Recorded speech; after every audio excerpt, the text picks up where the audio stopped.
I think the first session, this is the fullest house we have had, today. Thank you all for taking your time off to talk about an issue which I think not many people have paid attention to. And that is an issue which is also a bit of emotive, it can be emotive, because India is a producer of walnuts, and one argument that Keith must be facing all the time is that, look, why California walnuts over Indian walnuts, How do you address it? So let's begin from there and then we'll sort of spin the discussion. I think there's a market opportunity, and we are creating a market for more product in the country. So what you feel is there is an unmet demand? Is there? Absolutely. I think, like I said, I think India historically, certainly in the past 5 years, had a domestic consumption of under 25,000 tons, anywhere from between 23,000 tons. We estimate that India can consume easily over 100,000 tons. So over 100,000 tons is what you're looking at? Easily. Fantastic. So it's not a question of either or. It's just that there's it's just like you make the pie bigger rather than, and that's what our work does. Yeah, that's right. It's a fantastic, the idea makes sense, and if more and more people have walnuts, why complain, so now, Manisha, he talked about Chef Gill. Chef Gill had confirmed his presence, but I see he's not here. But Keith talked about the experience California Walnuts had with ITC hotels. Do you remember? I recall we had, I think it was at the Westview where we had US Day, where I remember Keith coming and supporting us with the almonds and walnuts. Walnuts, yes. Where we had a short promotion. Yes, yeah. We did have that. Was 2 or 3 years ago. Okay. But yes, we still would love to use what is grown in a country. Yeah, but why aren't hotels, I feel, I'm purely from a consumer perspective, why aren't hotels doing more and more of such promotions just to showcase the diversity of food that we have on our tables, Is there, can you suggest, can you figure out why? Is there some sort of resistance to these ideas? If you're talking about the ingredients that we're trying to showcase, I think today an average Indian understands the role and a good ingredient plays in the food. Okay. That's why most of our promotions would be also based on ingredients. So in this particular, what Keith was mentioning, the promotion that we had, we did it in collaboration with USDA. I recall that was 4 years ago. And that was 3-4 years ago, I recall that also. Yeah. So, of course, ingredient plays a very important role at the end product which comes on your plate. So we as chefs have learned that, have realized that rather. Right. So that's why most of the chefs are pegging their promotions on good ingredients. Right. Sahil is the executive chef of the Claridges, New Delhi. And, under his charge is one of the finest European restaurants in the city, Sevilla. And now tell me, when you have ingredients like, what Mr. Sunderlal is selling, or what a lot of others, we are getting a lot of global ingredients coming to India. What are the challenges do you face in getting those ingredients to your hotel? And why? And what could be done to address the issue? The major challenge, what you face getting the global ingredients in India or in your restaurants is the time frame and getting them on time. Right. And at the same time, the shelf life what you have, them in your place is very short. Because they travel. I think Mr. Sunderlal also referred to. Yeah, because they travel, nowadays, like we're talking about the supply chain. The supply chains, because of global ingredients, has become so complex that the ingredients travel a lot. Right. That is what is food miles. So they travel a lot and then they sit on your shelf for a very short time. Right. And then it makes it expensive also at the same time. Neeraj, what is your experience?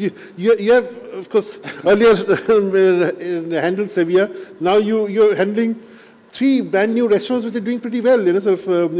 So again, but they are all, one is an Italian restaurant, another is a Chinese restaurant. So they must be quite dependent on, imported ingredients. What are the challenges you So, the biggest challenge is procurement, that it's very difficult to... So when you say procurement, what is So, What do you like mean for by example, you know, if you want to, I talk about Sorrento, which is an Italian restaurant, and then if you want to get a cured meat like culatello, it's not possible. Right. Like sandalin, it's not possible. It's only you get Parma ham, you know. So even there's a lot So Parma ham has the FSSAI clearance. So yeah, but so not it's very the interesting. other hams or sort of cured meats. You know? So it's very interesting, you know. I mean, like FSSAI itself, they're not very sure about, you know, do's and don'ts. You know, they're not very sure about the laws. You know, so I mean, they go by the book. You know, so what is written on the book, and they'll allow that. So I mean, so this is the challenge. You know, so but you know, one thing is good. You know, now what happening in you know, they are getting the whole animal and they are doing the curing and everything here. So I think this is a good start, you know. But again, it's a challenge, you know. Yeah, I think like what I was seeing Bill Marketing in this hotel the other day, farmland, they're getting carcasses here. So getting a fresh carcass is easy, and then they're doing it everything here, you know. So I mean, from some countries the bacon is banned, you know. You can't get the bacon from you know, some of the countries. You know? So that what they're doing is they're getting the carcass here, they're doing the curing and smoking and everything here. So I think, you know, it's the same. In the last panel, you heard one panelist was talking about liquor. It's almost like that, you know. Exactly. So, you know, you cannot get, you know, things when you want them to be with you. You know, sort of. Also, one of the major reasons why FSSAI got into the whole carcass rather than the cuts of meat was so that the traceability. Yeah. The traceability of an animal of a carcass is much more easier compared to if you were to get a lamb chop which is sitting on your table. You don't know which batch it has come from. How old was the carcass before it was processed. So a lot of it, which is in a way, I think it's good that FSSAI has come with this kind of regulation, and also it's become a lot more cheaper for chefs to use it. It is almost half the cost today. Because the labor cost overseas is much more higher compared to India.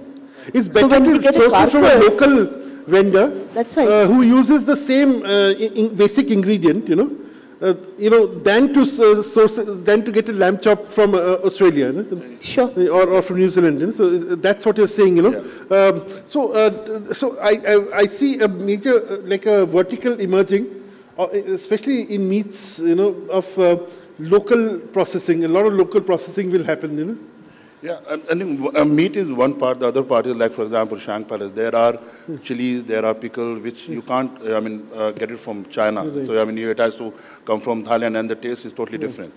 And because, I mean, Chinese, you know, they consider Indian as a very small market. You know, they don't amend their branding and packaging as and all the branding is in their own language. Exactly, you know, and then FSSAI said that it has to be in English or Hindi and Vidar, this thing, you know. So, I mean, they don't really care. So that's the reason, that's the biggest challenge, you know. So, you know, like Abhishek, you know, I think Keith mentioned briefly Washington apples, you know. We talked about meats, we talked about chilies.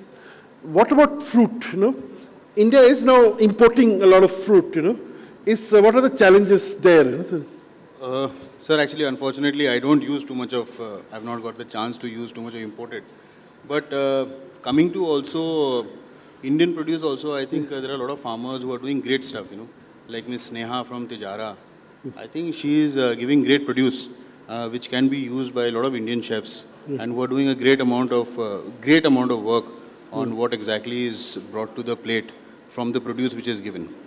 Then again, you know, I was just listening to the purchase forum. So I'm just talking about from a very, very small hotel like mine, which has a F&B of roughly about 35 to 40 crores. So, you know, But, you know, the Park Hotel as such as a chain. Yes, sir. Park has a much bigger... I'm talking about Park New Delhi. So, when it comes to procurement, you know, we generally, a lot of times, you end up putting the lowest denominator who is actually in charge of procuring those things and receiving those things in the kitchen. Like, you know, sir, if suppose you have like 40 crores of F&B at a food cost of averagely about 24 to 25%, you're talking about close to 8 to 10 crore rupees of material which is going to come to the hotel and which is actually given to the lowest denominator of the hotel, which is a receiving personnel and a very small purchase guy. Of course, you know, there is a very, very big director of procurement who is sitting there, who actually helps us in procuring these things. But sometimes we do end up that, you know, we forget to put a lot of emphasis on that procurement panel, which is going to actually give us and portray the whole hotel in front of the world that, you know, this is the good quality stuff which is coming in. Talking about fruits, yes, there are a lot of good imported fruits which are coming, but then Indian fruits also, like a lot of hotels, I know that they have started using seasonal fruits in their buffets. Could you... Seasonal fruits in their buffets. like, forgotten fruits, low carb. Keith, I'll come back to this. This is a marketing challenge, that I can see emerging. But I'll come back to that, and, you'll get a chance to talk about it. Michael, you just opened Nueva, which you delve into cuisine that at least Delhiites and most North Indians are not very familiar with, namely South American. When we opened Nueva, it was all about South American cuisine. And we had a big problem when it came to the chilies, the quinoa, the wild rice from North America, some of the fruits. You get blueberries, you get walnuts, a lot of them from South America.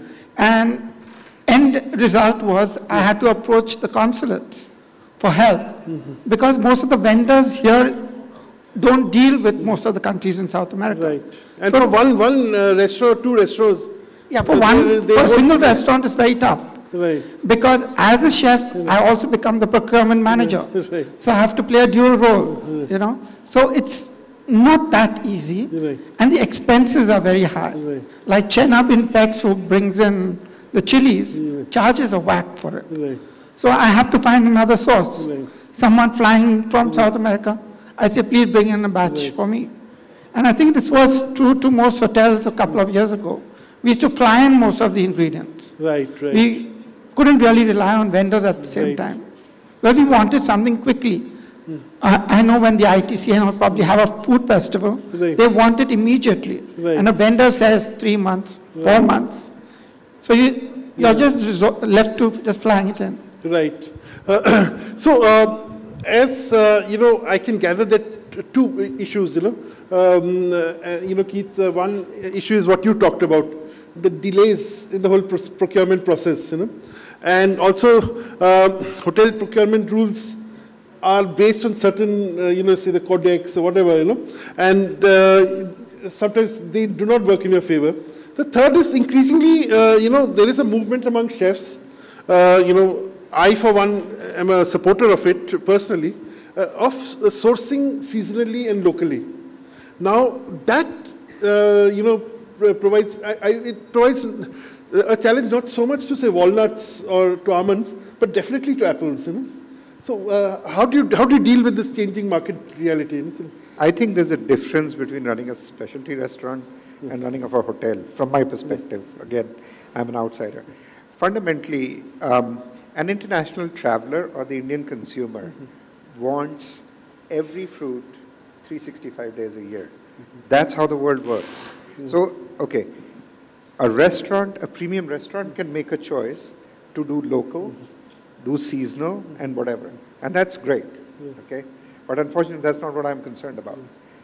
The consumers who stay in hotels, they want apples 365 days a year. And you're talking about the international consumers. Right. I'm saying Indian consumers too. People want all fruits all year, period. Okay? They don't care how it comes. They're not bothered whether it's imported, domestic, Himachal, Kashmir, Bhubaneswar. They don't care. They just want the product. It's interesting you're saying this because I'll give you a small domestic thing. Like in our home, till some time back we never used to get these Washington apples or something. But then I've got two growing sons who are in their teens, late teens, and they are all very fitness conscious and all. They want an apple, literally an apple a day. Now, how do you produce an apple a day when your seasons don't support it? Exactly. So like that's how we started, having Washington apples at home. Exactly. Yeah. Once you cross January, high quality domestic apples are not going to be available. Exactly. So you have no choice but to rely on foreign sources for certain products. Yeah. So that is where our opportunity lies, and we see. But I think you guys bring up some very interesting points that I think, I think India has really evolved in terms of the consumer palate. We see it in the celebrity status of chefs today. We see it in the uniforms you wear today. Nobody wore these uniforms 10 years ago, right? Would you appear in public wearing this 10 years ago? No. It was rare, right? So at the same time, what has happened is I think the consumers have become aware of the quality of food they eat. So what even 5-10 years ago, we used to hear from purchasing managers, or I want to say even chefs, good enough, is no longer there. There used to be a lot of substitution that restaurants used to do because of all kinds of complexities, because I think there maybe wasn't adequate demand also. So you couldn't have enough customers. So I think it's the evolution that is happening, just placing emphasis and creating volume. So whether you take quinoa as an example. Now I agree, 3 years ago, if you wanted quinoa, it had to be flown in. But today, I know of 20 vendors, I can name easily, who will deliver quinoa to you. So I think it's a chicken and an egg situation.